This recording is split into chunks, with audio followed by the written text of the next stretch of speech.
The commandment to hear, read, and keep the words of John's revelation is in the form of a beatitude.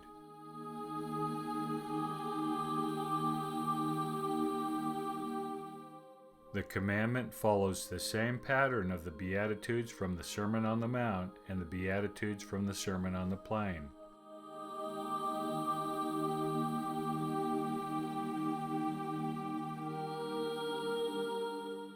Beatitudes are short and concise blessings which follow a general formula.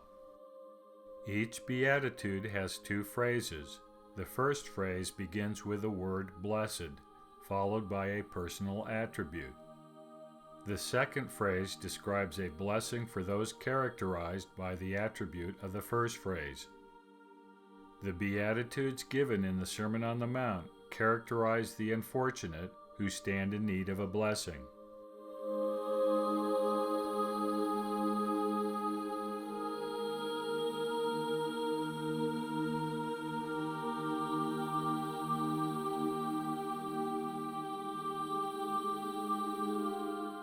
The beatitude in Revelation conforms to the same pattern. The blessing begins with the formulaic "blessed is" and then names the attribute. In this case, there are three attributes: he that reads, they that hear, and they that keep. The second half of the beatitude begins as expected with the formulaic "for." However, John diverges from the pattern at this point. There is no expected blessing. In its place is a warning that the time is at hand. Though not explicit, there is an implied blessing. Those who read, hear, and keep the things in the Revelation are forewarned and prepared for what is to come. This beatitude is not the only one found in John's book. It is the first of 7 beatitudes scattered throughout the text.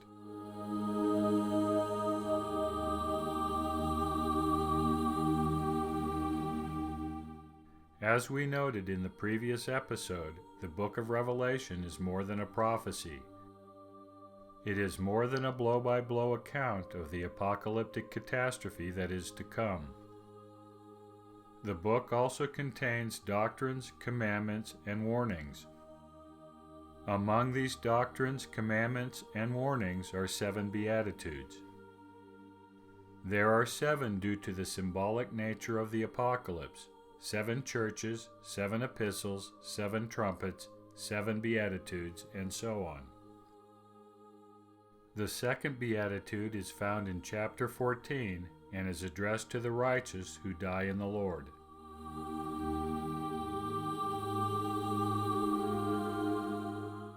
Not all those who die during the calamities will be the wicked. The righteous will die alongside the wicked due to the nature of the calamities themselves and the nature of flesh.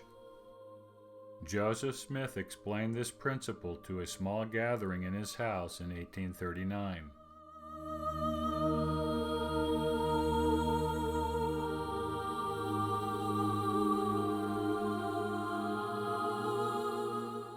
The third beatitude is a warning as well as a blessing. The Lord counsels his servants through John to be watchful and to not take off their garments, thus retaining honor and avoiding shame. John is referring to the white raiment of those who overcome, signifying worthiness for the book of life and the wedding feast.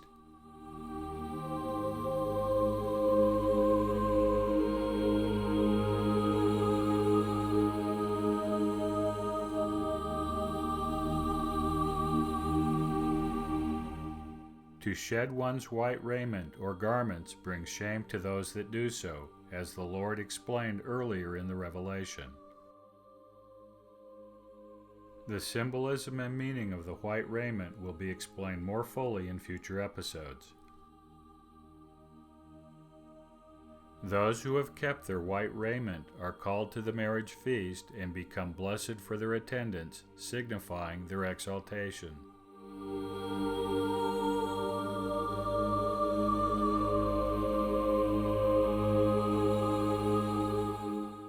The fifth beatitude continues the theme of the blessed state of the righteous. The righteous will wear white raiment, attend the marriage supper, and will have part in the first resurrection. They will avoid the second death, eternal separation from God. After the resurrection, they will be kings and priests unto God.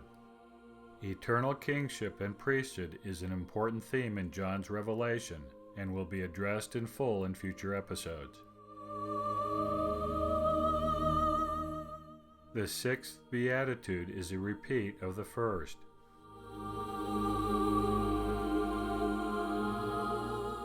The seventh and last beatitude concludes the blessed state of the righteous.